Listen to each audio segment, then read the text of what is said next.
Is this a taste of things to come? Scott Dixon at Homestead, Miami. The feeling of trying to get a car around a circuit as fast as possible, there's no better thing. Scott Dixon is going to complete his perfect storm with a win at the Indianapolis 500. And it's a small opportunity that you've just got to grab, man. You've got to grab hold of it and make the most of it. And that's what I've tried to do, and I hope it continues for a while longer. We witnessed something that hasn't been done in more than half a century. Scott Dixon is a 5-time IndyCar champion. My family was involved in racing, and my first taste of speed I think came on like a little motorbike, like maybe a little 50cc or something. And then once we moved back to New Zealand, I was watching my cousins race go-karts and jumped in, 7-year-old driving this go-kart. Just the sense of speed and just being able to control this thing at such a young age was just such an intense feeling. When you're young, right, you kind of always dream big. You dream of Formula One, IndyCar, NASCAR, the pinnacle spots of motor racing. Fast forward a couple of years and a young Dixon competed in Formula Holden, winning the Australian Drivers' Championship in 1998.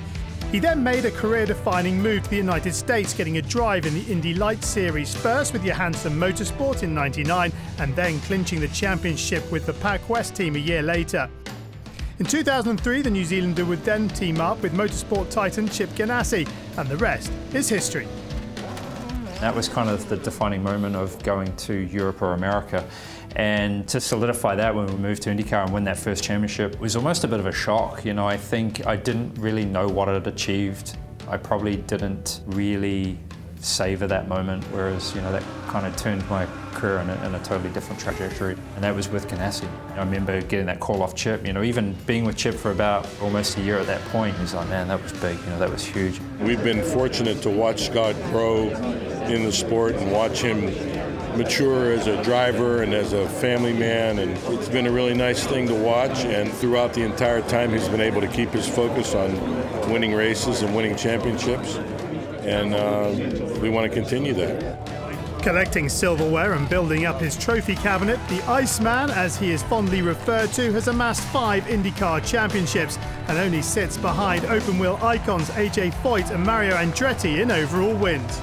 The 2008 Indianapolis 500 champion from New Zealand, ladies and gentlemen, Scott Dixon. There were some different moments throughout my career, but the Indy 500, I think what beats it into you is that you're there for the month of May every year, and you see on the video boards of these famous drivers putting on the wreath, drinking the milk, kissing the bricks, and then you find yourself in that moment. It's just so surreal. And that championship, Emma and I got married in February, won the 500 in May, won the championship in September, October. It was just a crazy season, but I will say last year's championship felt pretty sweet, man.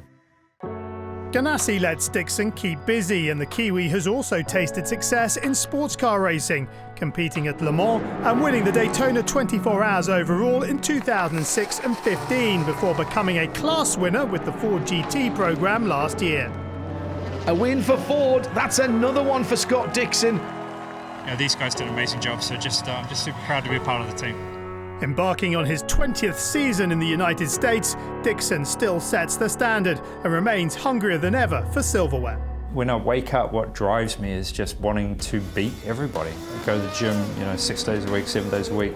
It's preparing yourself to make sure you can give it your best shot. And I've never lost that desire, that fire still burns, even if, we won the championship last year, but, it's 2019, it's a complete reset, and we've got to start strong and try and get another championship. So for me, the driver for this year is we've never been able to go back to back, so chasing 6 this year is definitely the goal, and obviously it's been a little while since the last 500 win, so we've got to, those things just keep you going, man.